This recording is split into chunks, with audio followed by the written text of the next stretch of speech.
Champions of Psychology is meant as education and entertainment. It is not a substitute for medical advice or professional counseling. Discussion of mental health topics will be primarily rooted in research and the personal experiences and self-disclosures of the hosts.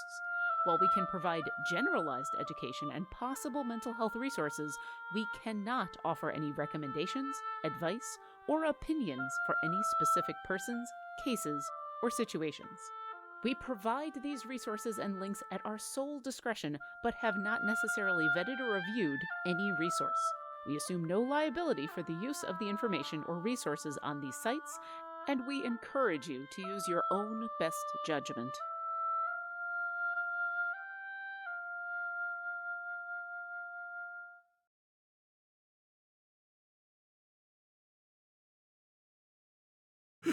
Hello, and welcome to Champions of Psychology, a show with the goal of openly talking about mental health and gaming, presented by Codename Entertainment and TakeThis.org. Every Tuesday at 12 p.m. Pacific Standard Time here on twitch.tv/CNE Games, or later on your favorite podcast service, Mitra Jordan and Raffael Boccamazzo, aka Dr. B, talk about mental health in these unprecedented times, as well as how gaming affects us. Precedented now. Precedent, yes. It is the precedented time. I'm not going to try and say that again. If you're here with us live in the chat, you can leave a question that Treavor Bettis, will ask them later in the show. And our topic today is perfectionism, which that intro was not. I don't know about the two of you, but suddenly all the routine mistakes that we would make anyway, I am now extremely self-conscious. Oh, yeah. Yeah. Really? I was thinking we should goof on purpose. Yes. You know on what? Purpose. No, really on purpose. Because I think that would make this easier. I would love to say that the tweet I put out earlier on the Idle Champions account that didn't tag any of us and it was on purpose and because it was not perfect, but I didn't. So, that's just how it is. But before we get any more jokes in there, who are you fine folks for the people who may not know? I'm Mitra Jordan. I have a therapy practice in Victoria, BC. I'm a registered clinical counselor. And I love games, and I usually end up talking about them in my work one way or another. And yeah, I'm definitely having trouble with making this intro perfect. Yeah, I think that's good for now. You'll get to know me better as we go along today. I feel certain. I feel 100% sure. And my colleague here is. Uncertain why I'm here sometimes. I'm Dr. Raffael Boccamazzo, better known as Dr. B for long Italian name reasons, and I am a clinical psychologist in Washington State, as well as the clinical director over at what was the very first mental health nonprofit to serve the game industry, TakeThis.org. Make sure to go check out some of the really cool resources we have. And I'm also an expert on the applied use of things like Dungeons and Dragons and clinical and learning settings. And I am a flawed human being who is going to mess up a lot today, as we all are. And I think that's what we're talking about, isn't it? Definitely. Something like that. Something about trying to do things right all the time and then struggling with that, and then being really upset at yourself. I mean, what's it called again? I believe perfectionism. Perfectionism. Yeah. Which has a real... it's got some rigidity happening. Yeah. It's got some platonic ideals. It's got some you strive and you Are you busting out philosophy on us? I've been watching too much Good Place for that. Oh, yes. Wow. Good Place. Yes. We'll probably bring that up as well. Yes. Yes. I feel like that's going to come into this conversation. Oh, yeah. Well, perfection. Oh gosh, perfectionism. It is something that every one of us struggles with to varying degrees. But the idea that we can refuse to that we can refuse any mistakes is so troubling in our lives. Like the idea that it's all or nothing, that it's perfect or broken, that there can be no flaws. And really, most of us do not have to live up to those kinds of standards. And apparently the code isn't perfect either. Well, no, I just realized you're missing the first four letters there, Cassius. Because the perfect code doesn't work, but not a perfect code does work. Oh, that's so great. I mean, well played, just the Cassius. parallel Well played. process is going on here. Fantastic. It's, as we were talking about this before the show, I was reminded of I was reminded of something. I used to do a lot of live theater, and people used to ask me, do you ever get nervous doing live theater? And I was like, oh yeah, of course you get a little nervous. And they asked, what if something goes wrong? And I was like, me, and I always replied, what do you mean, what if? What if? Yeah. Also did live theater. Totally agree. That's absolutely the case. Something's going to go wrong. Yeah. I mean, heck, God, I get nervous when it doesn't. Yeah. Yeah, Oh yeah. Yeah. You're Yeah. waiting for that shoe to drop, as it were. Yeah. So, but why? This is something I know Mitra has a lot to say on. Why are we talking about this? Perfectionism, Mitra. Because of the ways in which it can interfere with our forward momentum in life and our happiness and our health. It's a real hurdle for a lot of people. Mm-hmm. Somebody put in the chat earlier that perfectionism is the enemy of progress. I don't remember who said that, but yeah, that is it's a great way to say it. Yeah. Mm-hmm. Well, and I think about even streaming, like, gosh, how many things go wrong in a given, like any streamers in the chat are just going to be probably laughing at me, just the idea of the perfect stream. Yeah.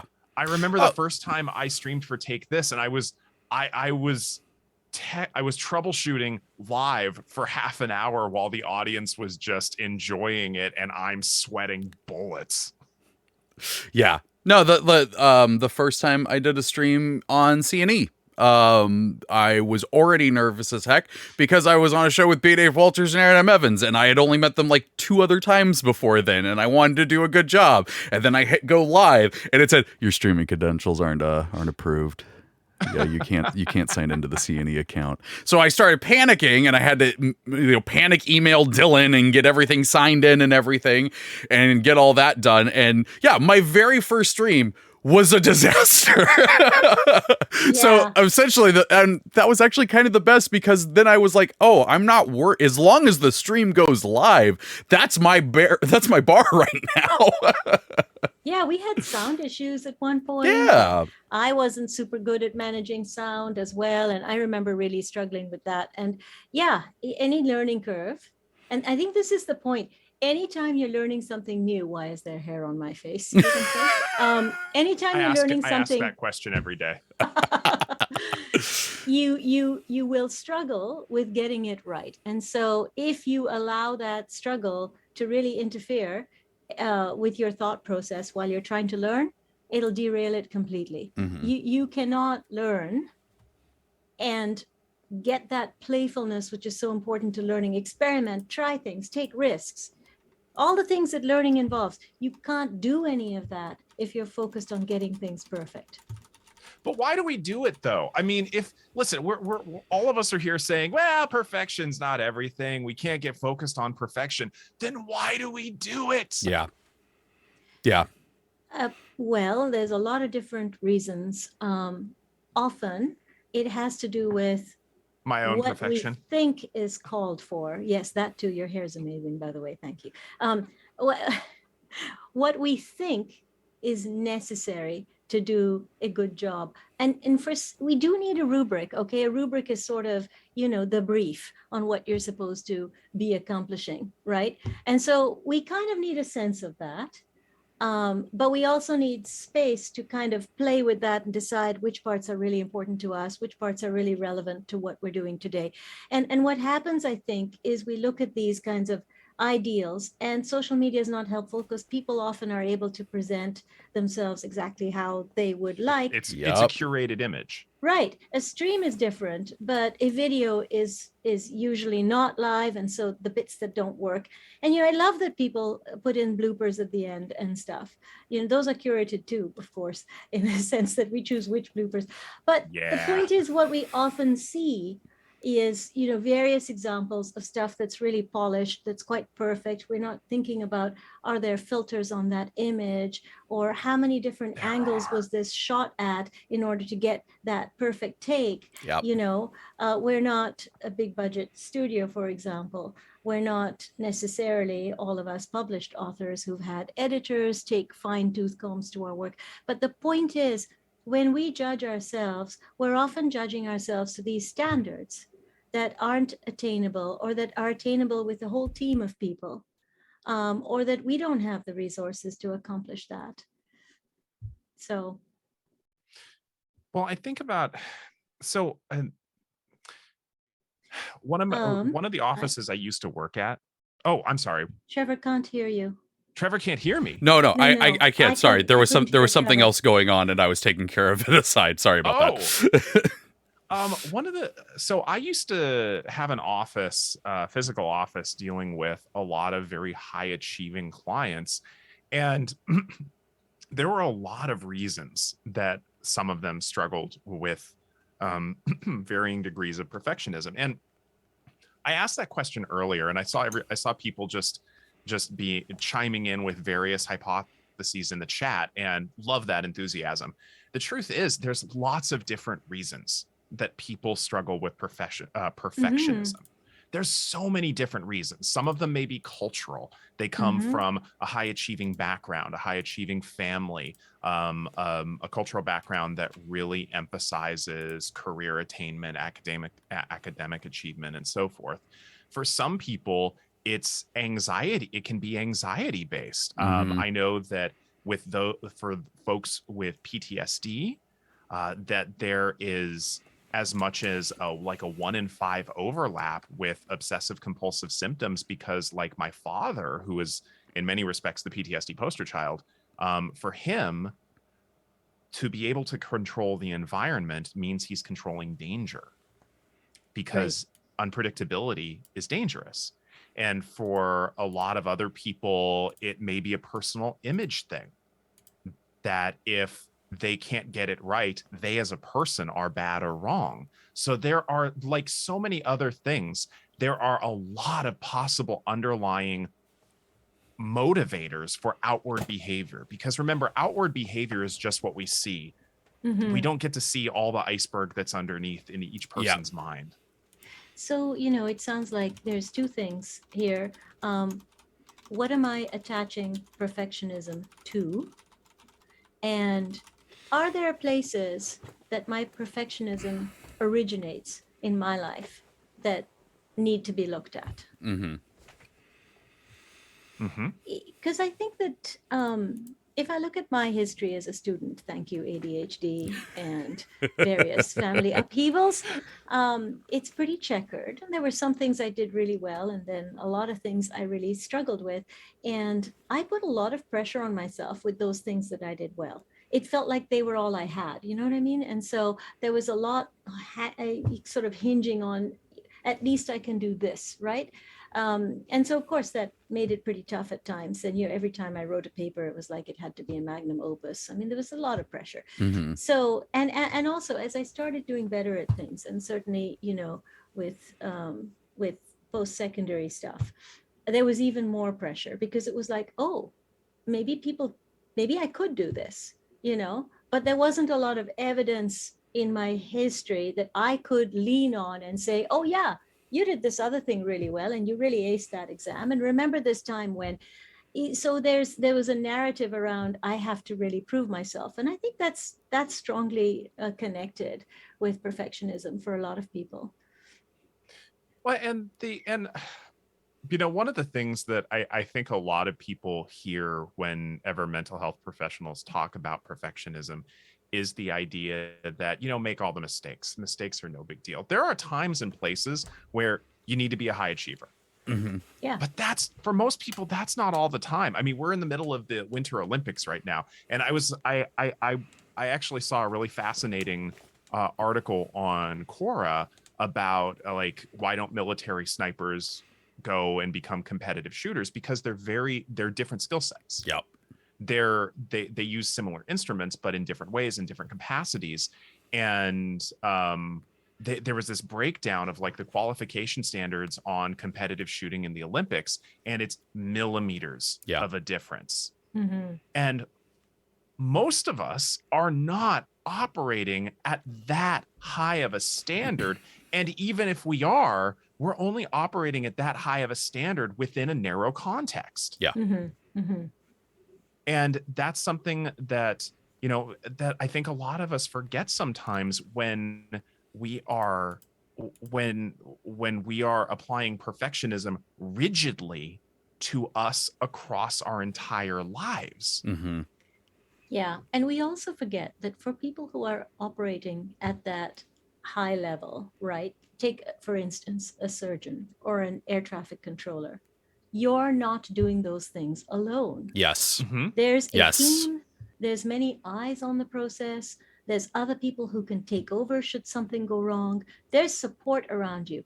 And I think that is absolutely crucial for those times in our life where we do feel like, no, this has to go right. Then bring in your resources. Do not go into the dungeon alone. Yes. There was a comment that I was going to say for later, but this is a perfect time to bring it up. This is from Midnick.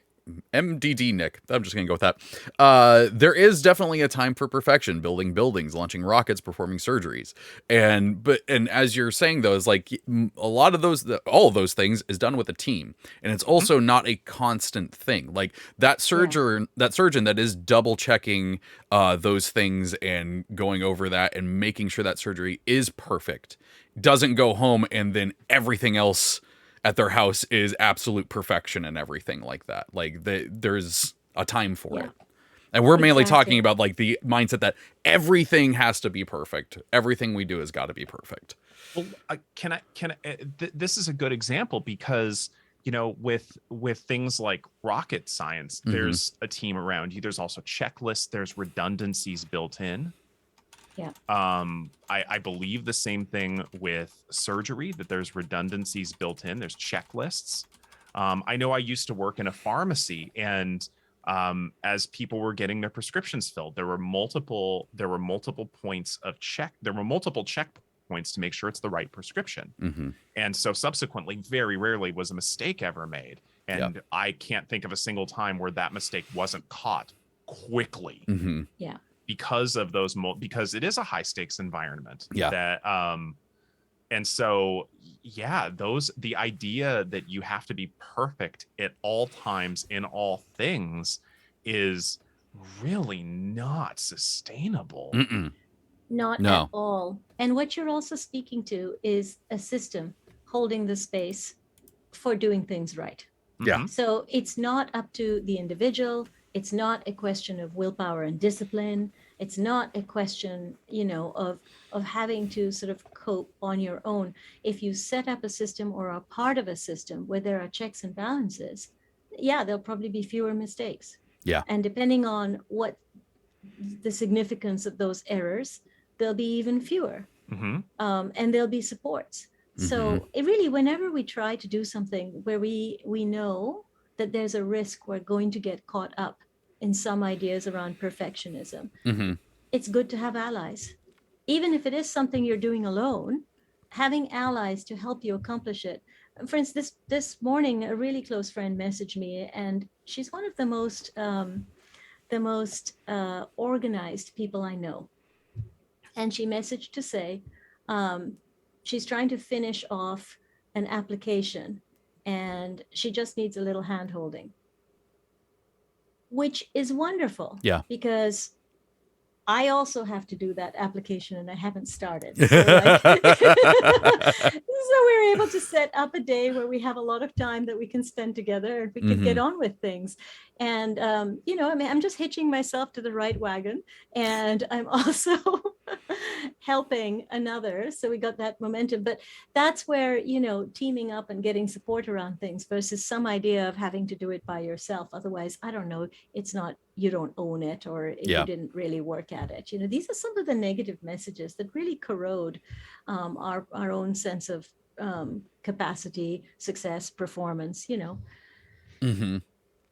One of the things, and you bring up something really good, Mitra, is, and we talked about this off and on in previous episodes, is how often those of us who have neurodivergent diagnoses, ADHD, learning disabilities, autism, we are corrected at higher rates than other people. In our upbringing, because we're held to these neurotypical standards, and we're told you're doing it wrong, you're doing it wrong, you're doing it wrong, you're doing it wrong.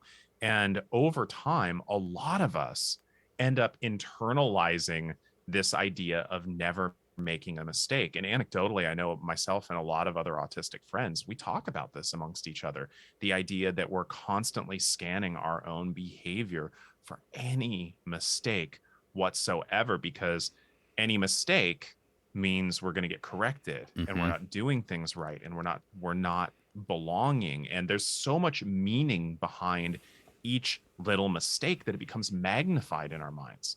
And for a lot of folks who struggle with perfectionism, that meaning behind it becomes so important.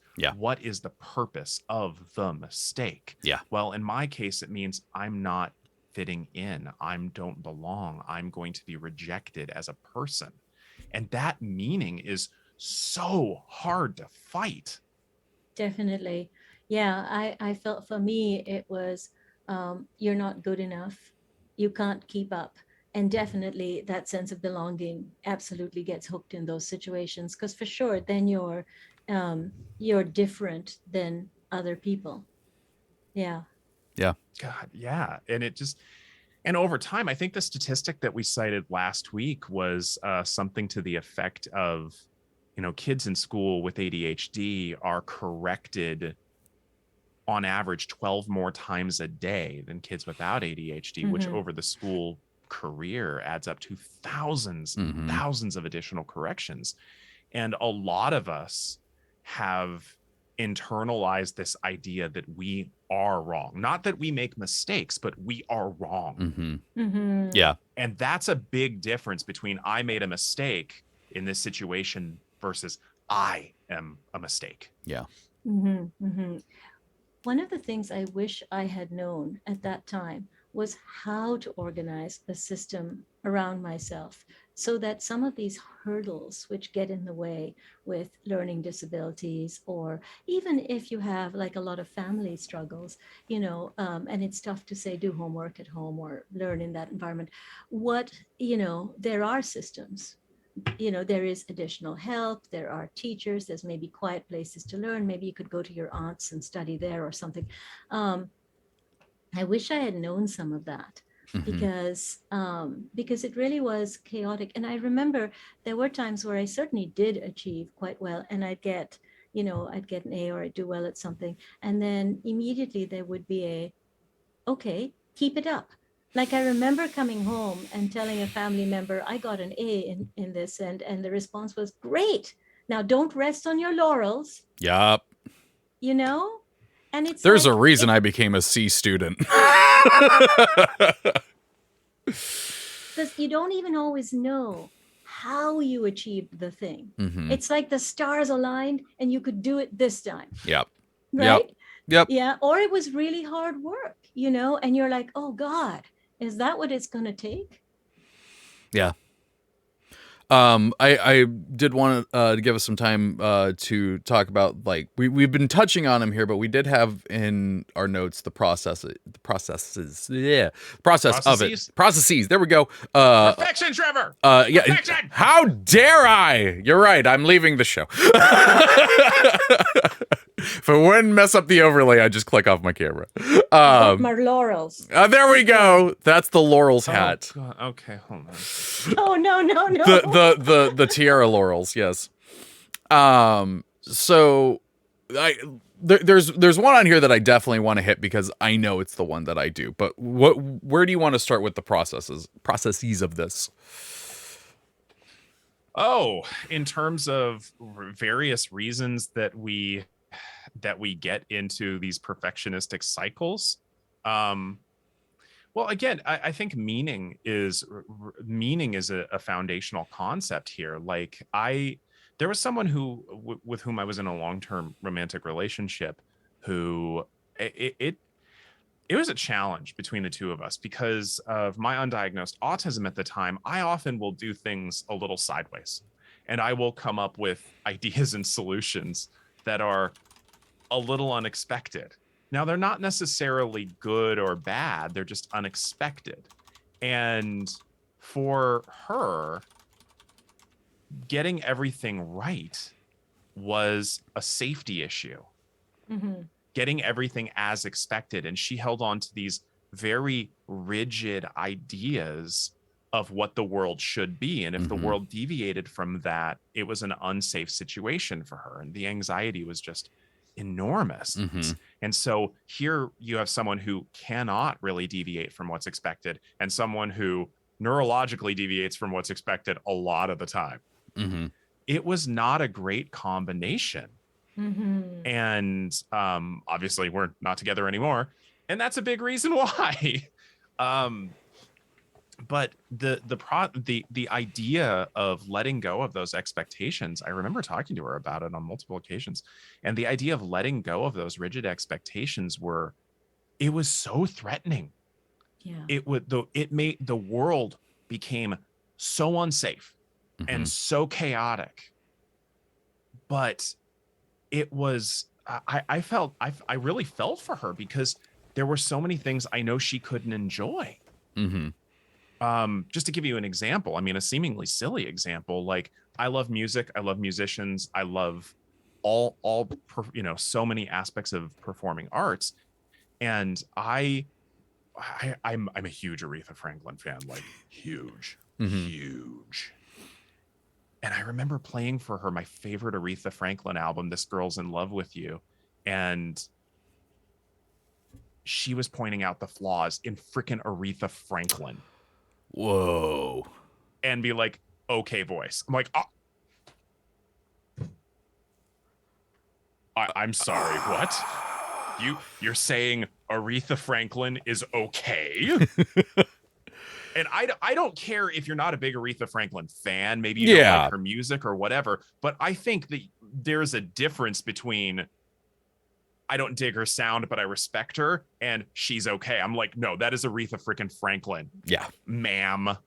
Yeah.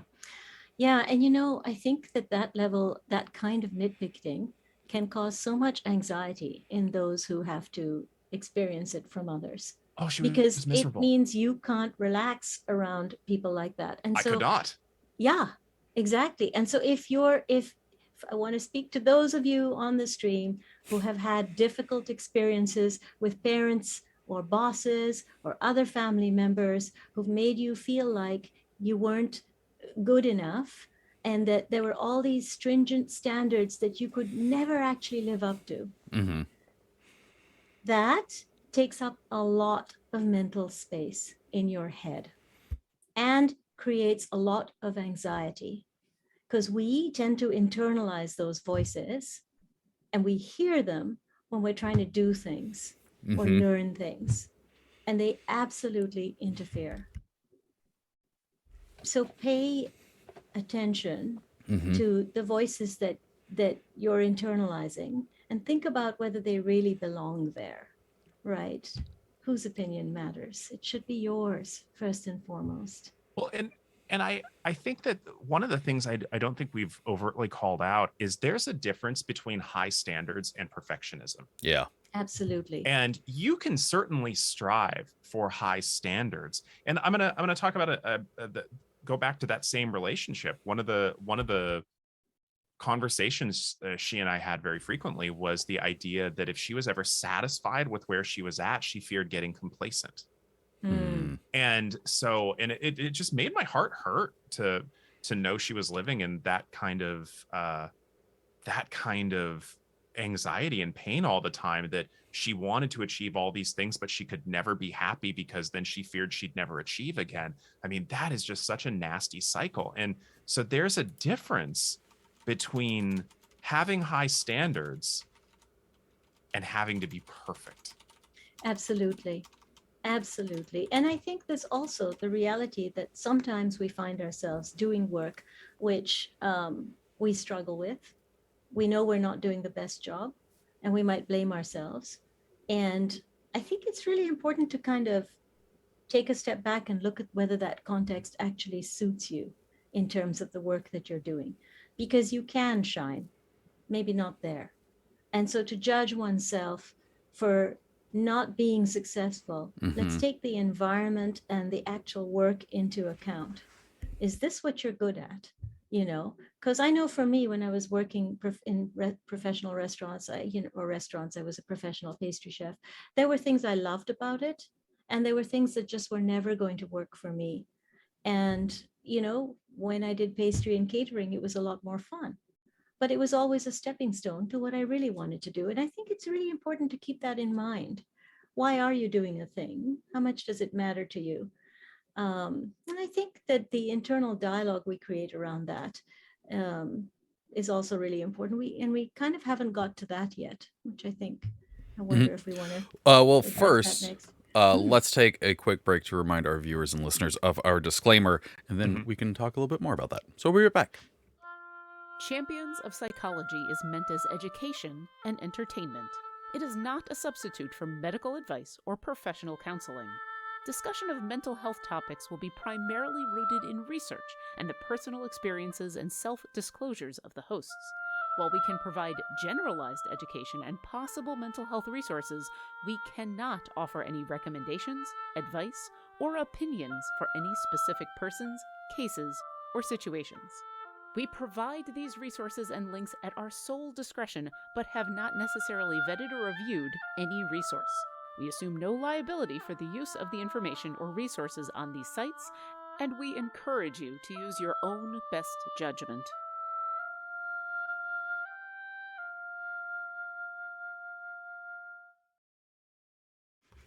All right, we're back on our perfect stream here.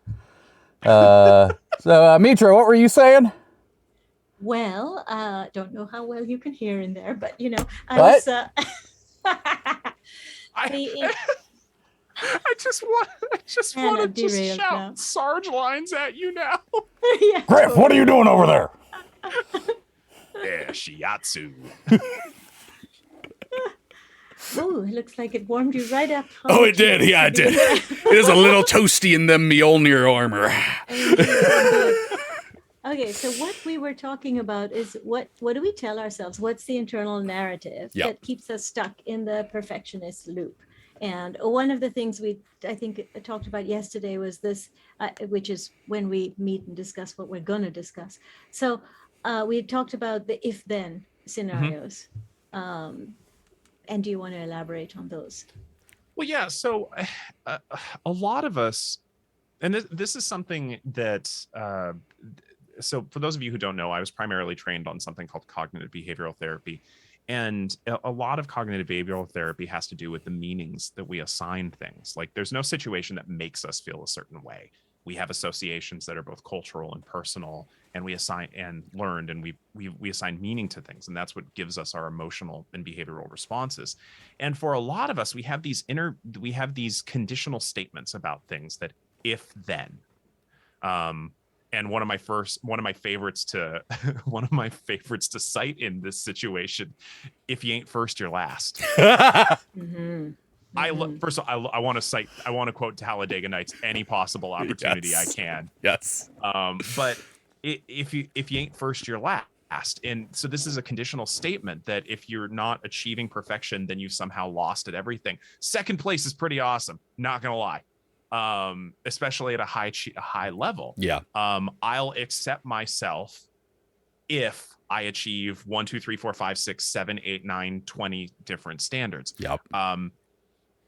And the one that I know gets in the way for a lot of folks, if they're my friends and family, they have to say nice things about me. They can't possibly mean it. Exactly. So then you discount. Want to talk, Treavor? No. Dismissing the praise you receive or the feedback because you think that people are biased. Yeah. And then even managing at times to dismiss the feedback of teachers in your life, instructors at various levels, even bosses, because, I know they like me. I know I can be kind of charming. Maybe I can get away with things that other people can't, whatever. It's still dismissal. Yeah. It's still a diminishing in your own mind of your achievements and your capacity to achieve. Yeah. So the if then can come up in a lot of different ways. If I do X, then I'll know that I'm okay. Yep. Right. And it can be anywhere from if I get into a particular school or program or whatever, then I know I'm okay. In other words, if I'm not up to those standards, I'm just not good enough. Yeah. Right. If I set myself a goal to do whatever, lose weight, declutter, whatever things, if my house doesn't look a certain way, then I'm not achieving enough. And it's silly Are because you reading my tweets this week? I did not. I'm only occasionally. Okay. I'm not on Twitter enough. This is actually relevant. This is really relevant, especially coming from somebody who's autistic with ADHD symptoms. And I was cleaning my house, which I don't always prioritize to the same degree as everybody else. And I'm not dirty, but I'm definitely cluttered. And I was trying to. I tweeted out the idea that for this D&D game I was running in person for the first time in 2 years, it was somebody's birthday, and I was lowering my cleanliness standards to cluttered instead of there appears to have been a struggle. I saw that tweet. That was so perfect. I was trying to achieve good enough. Yeah. Mm-hmm. Yeah. Mm-hmm. So, folks, there's a reason there's a curtain back there, because there is. Oh, there's a reason this camera angle's in a corner. High camera angle does not see the desk. Yeah, exactly. Oh God, yeah. We'll go with the desk as the problem. Absolutely. Yeah. Absolutely. Nope. Not. Yep. Yeah. Mm-hmm. I'll support that. So we're getting towards the point where we're going to check in with chat, but before we do that, I did we had in here how do people cope. So where do you want to start with that and perfectionism? Well, practice. Well, and there's some truth to that. The idea that a lot of us learn thought processes and behaviors that help us to a point. Yeah. And all of our coping strategies, we do them for a reason. They help us in certain situations until they're not helpful anymore. And so we have to practice new patterns of behavior and new patterns of thinking in certain situations. And I will tell you, one that I have started saying myself a lot lately is I don't need to make every basket. I just have to win the game. Yeah. Perfect. Yeah. I think, towards the end of my master's, I remember thinking, okay, get her done, because the thesis goes back and forth between your thesis supervisor anyway. We'll come up with, make these changes, do these things. Mm-hmm. And you can usually get another set of eyes on it. So I got to the point where, my vision of this thing had become kind of like this, and I couldn't really see it anymore. And I think this will happen, particularly with larger projects that you're doing. You start to see every single flaw. Mm-hmm. So what I'm saying is broaden out the scope and the view, allow other people in to take a look, and then trust what they see. Or put something aside if you can for a month or so, if it's possible. It wasn't with the thesis. If it's possible, and then just look at it again. Mm-hmm. I will say now, years later, I look at it and I go, some of that is pretty good. Yeah. And that's okay. It served its purpose. Mm-hmm. And I think that's also important. What is the purpose of this particular thing that you're attaching these feelings to? Mm-hmm. What level will serve its purpose? Bringing it down from there was a struggle to clutter serves a purpose. You can see what you're doing is sufficient, and it's not going to bug you as much, and that's okay when you have a lot of other things you're trying to get done, right? Yeah. This is where it's really important to look at what's the ultimate goal. How does this thing serve that purpose, so that we don't get in the weeds with our thinking processes? otherwise known as the brain weasels. Stupid brain weasels. Stupid. Yeah. Well, they coming in there and, messing things up. thinking about purpose is one that I've certainly talked to a lot of people about, and also the degree to which it actually helps us, but also capacity. Like there's been a meme going around that I absolutely love, and I have been saying a lot to myself, and that is, the Enterprise did not travel at warp 9 all the time. No one can operate at 100% efficiency all the time, because then that's not 100% efficiency. That's standard, and you got nowhere else to go. So what you're saying is we all need a Scotsman's voice in the back of our head telling us that she can't get any more. No, definitely not. No, the voice of my inner engine critic is Geordie LaForge. There we go. It's so soothing. It's so because it's soothing. LeVar Burton's voice. Yeah. Perfect. Every time the comm comes on, it opens up with butterfly in the sky. No, one of the things that I wanted to talk about was actually me getting into podcasting. I know this may come as a shocker as someone with ADHD. I had a problem with not being perfect at everything I did immediately when I tried to do it. I'm shocked, Cotton. Stunned. And like, it kept me from doing a lot of things. Like, I also write. Like, I've written books and stuff. You haven't read any of them, don't ask. And like, it took me a while to even get through doing a book, because I would get to chapter 7 and go, oh, but I need to fix this thing in chapter 4. And I'd go back and rewrite chapter 4. But I'm like, oh, now there's this new element. I need to go back and write chapter 3. And then I go back and write chapter 3 again. And then I never made it past chapter 10 because I just kept going back and rewriting everything. And so what I did, I got advice from a writing podcast, Writing Excuses, of having another document open next to it. And then every time I had one of those thoughts, I wrote that thought down, and I didn't go change it. And then I just kept writing like I did. And then I finished a book. I will be jiggered. Wow, look at that. Yeah. Good enough. Yeah. Podcasting, though, what was another thing where, like, I wanted to get into podcasting for over 10 years. I started listening to them when I was a parking lot attendant, and I was like, I love this, and I love talking. I want to do podcasts. And everything just had to like be right about it. Like, I wanted to sound like an IGN podcast the moment it went live. It needed music, it needed a good cast, it needed a recording space, it needed artwork, it needed all this stuff. And I was like, oh, but I can't afford good mics. I can't afford the hosting services. I can't afford all of this stuff. And so I was like, no, I can't do it until I can get everything right on it. Not until I'm sitting around with, a bunch of great mics and everything, and I know the show's going to go great, can I do it?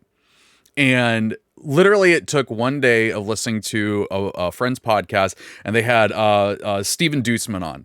I'm name dropping him because I refer to him as my podcast dad, because he was on there and he just like gave this like rallying speech about like, hey, if you want to start a podcast, go do it. There's this app called Anchor. You can literally start podcasting right now. Like, don't stop trying to make a perfect podcast and just make a podcast. I went, oh, okay. Fantastic. I want to do that. And so on my way later that day, I had an AirPod in my ear, and I recorded a 15-minute show on my phone and posted it, and made terrible artwork and a terrible intro song that was stock music that they had on the app.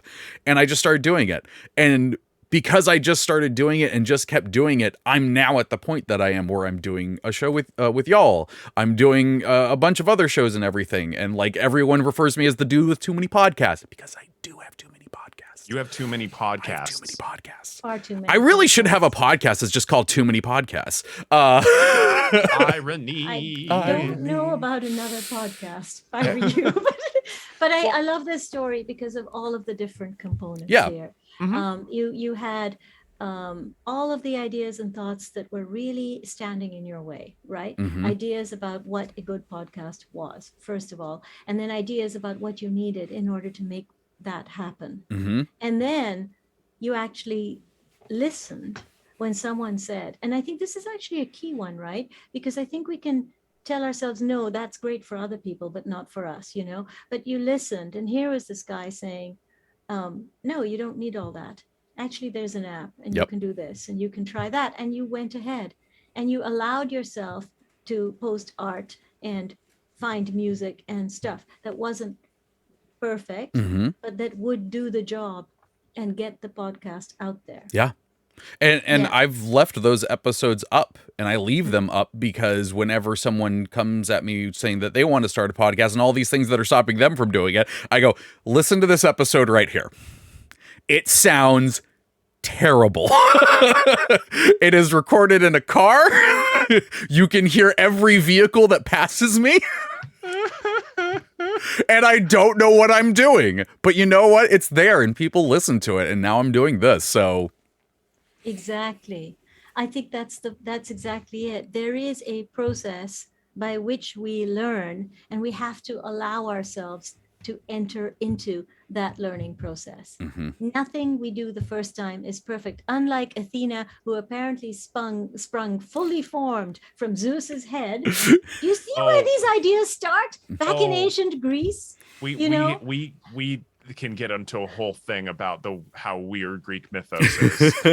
So the point is that this idea of perfectionism has been around as long as humans have been around, and we've struggled with it. And you have to get out of your own head, and you need support to do so. Yeah. Well, You know, one of the things that for the sake of time, and I want to make sure to mention this, is that for a lot of folks, perfectionism is linked to a sense of safety.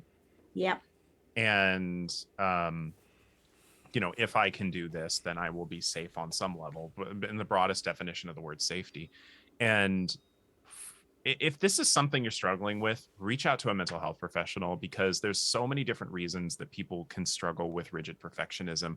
But for me, reminding myself of the times that I really messed up on something, Mm-hmm. and I got through it. If I can get through that, I can get through a lot of things. Like there's a very prestigious game development conference called the Game Developers Conference, GDC. And getting to talk at GDC is a big deal if you're a game dev. Yeah. And I was dropped in there through some twists of fate. I was dropped in there 3 months into my career in the game industry. I had no business speaking at GDC 3 months in, and the reviews on my first talk reflected that. It was awful. It was so bad. I'm amazed they let me back in at GDC again after how bad. And the reviews were, who is this guy? How is he? Does he even know about the game industry? And in fairness, at the time, I didn't. But the reason I bring this up is that if I can get through that, yeah, in a professional setting, yeah, there's a lot I can see. There's a lot I can bounce back from. I want to bring up the idea very quickly about shame, because I think our failures get really connected to My inner that Catholic sense just of activated. shame. I know, right? It's just right there. And so when you fail at something and feel that shame and that mortification, that can really stop you in your tracks. And this is where I think intervention, support, not just mental health, but even talking to a friend, checking it out, and thinking about what it is you want. What do you want to do here? It can be okay. Like when I first started cooking professionally, I didn't have a clue. I sort of ended up dropped into it. And for a long time, I didn't even realize where the gaps were in my knowledge. Like I didn't even know there were gaps, right? And I think about the sort of chutzpah, of that person. And I think about the shame that I felt afterwards, but I made a start. So don't let shame cripple you. Get some support and help around it. It is also tied to a sense of safety. If I feel shame, I won't screw up like this again, and then I'll be safe, right? And anxiety. And that's why we want to break it up into its components so that you can look at it and not let it stop you from living a full and interesting and definitely not perfect life. One more quick thing. Okay. One of my former supervisors used to say this terrible joke to everybody in our grad program. Oh no! Because we're all high achieving, and because we got to grad school, we were in a doctoral program, and he used to, as a way of introducing good enough to people, he would say this to all of us: "Hey, what do you call the person who graduates last in their class in medical school?" What? Doctor. There you go. I love it. Mhm. Okay, I want to get at least one question in here. This one is from Reaver01. Is there any recommendation on how to help someone through positive reinforcement that is being negatively influenced by their perfectionism? Do they want help? That is also a good question. Never. I mean, my response to everybody very quickly, and I'm sorry to just jump in with this, Mitra. Don't help people that don't ask for it like that. It's therapeutic processes are consent driven for a reason. You're not your friend's therapist, and even if you're a therapist, you're not your friend's therapist. Yeah, I think this question came up when you're talking about your ex and Aretha Franklin and whatnot. It wasn't my job to help her through that unless she wanted it. That's fair. And it's invasive. The part of the reason I feel so emphatic about this is because for a lot of people, somebody coming in thinking they know better and they're going to help you whether you want it or not, that can feel not only invasive but insulting. And you can feel totally stressed out about refusing their help too. So, even if it's your spouse, by the way, you can't therapize your partners. Don't therapize your partners. No, this is where the Aretha Franklin example is also pretty great, because it's like, it doesn't matter how, in fact, sometimes it's harder if you're close to a person. You can certainly say, hey, I'm wondering, I see you struggling with this thing, and I wonder, if some outside help might help, but it shouldn't, you're too close to things. Often if you're a close friend or a partner or something, you're also too close to it. So. Now, if they ask for help, it's a very different matter, and then it becomes a question of what's your role as a friend versus are you stepping into the role of therapy? Are you giving that? Are they asking just for some extra encouragement? Cool, great. That's certainly easy to do and perfectly appropriate as a friend. Okay. Let's see. This is from Sim Carlets. I'm gonna go with that. So how can we establish a line between being being too hard with yourself and being lazy?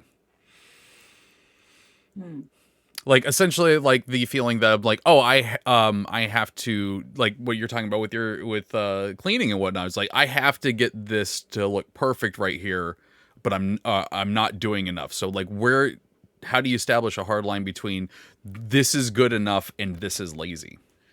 Okay, so first of all, I want to talk about the binary of those two things, right? Lazy on one end and hard enough, doing it on the other. And in the middle, the process from one to the other. First of all, why are we judging ourselves as lazy?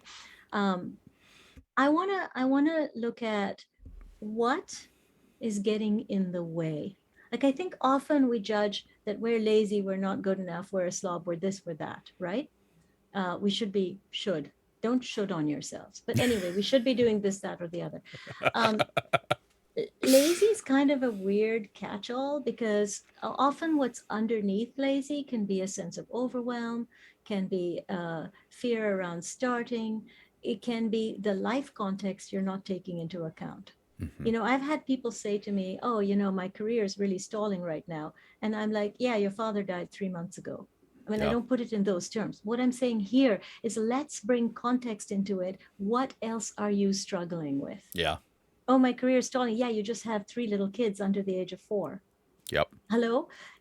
So is it laziness, or is it really I'm just busy with a lot of other things? Is it that you feel guilty for not prioritizing something, but is it realistic to prioritize it? Are there small steps you can take instead of assuming if I don't get on with it all the way that I'm lazy? Oh God, are we gonna do an episode on guilt? Oh God. My goodness. I feel like we're not done with Brush this up on my topic. Latin. All right. I hate to cut this off because we are genuinely having really good conversation about this, and I'm sorry for everyone whose question I didn't get to, but we do need to start wrapping things up because we do have a show coming up after this. By the way, Real Bunny Beast did ask for a link to that first episode I was talking about, and I did drop it in the chat. So if you're listening to this later, you can find it. Yeah, that is going to do it for this week's episode. Friends, where can people find you on the interwebs? At mitrajordan.com. I do respond to Twitter, but definitely not as lightning fast as my friends here. So, but those are 2 places you can find me. And you can find me on most socials at the Dr. B, TheeDoctorB, as in boy. I'm around on a bunch of stuffs, and but really, before you follow me, you should absolutely follow Take This Org on all the socials and get access to all those free resources on our website and keep up to date on what we're doing, and donate if you can, because we want to make free resources for gamers. Yeah. You can find me on Twitter at the Treavor. There's an A hiding in there, and all the way too many podcasts that I mentioned earlier that I do. You can also find me anywhere the Isle Champions community is, because I'm the community manager, so I'm there. I want to thank Martin for moderating the chat and doing a fantastic job. And thank you to Codename Entertainment and Take This for giving us an opportunity to have these discussions. If you missed any part of the show, you can catch it later as a podcast on your favorite podcast service. Eventually, we'll see when I can get out there. I still need to do, I think, last week's Champions of Lore. I got some editing in my future to do. If you have any suggestions for future topics you want us to talk about, you can send those into championsofpsychology@codenameentertainment.com or tweet them at us. Let's see, immediately after this, we've got Bardic Inspiration, and then I think we have Bushwhacker Weekly later in the day. So yeah, I think that's all, but the rest of the week no, Bushwhacker Weekly is off. So yeah, we just got Bardic Inspiration after this, and then we've got Railer streaming schedule on the following days. But there's some cool stuff that just dropped in the game that you should go check out right now in Idle Champions. So go check it out. It'll be fun. But that's going to do it for this week's episode. So until next week, take care of yourself. Champions of Psychology is meant as education and entertainment. It is not a substitute for medical advice or professional counseling. Discussion of mental health topics will be primarily rooted in research and the personal experiences and self-disclosures of the hosts. While we can provide generalized education and possible mental health resources, we cannot offer any recommendations, advice, or opinions for any specific persons, cases, or situations. We provide these resources and links at our sole discretion, but have not necessarily vetted or reviewed any resource. We assume no liability for the use of the information or resources on these sites, and we encourage you to use your own best judgment.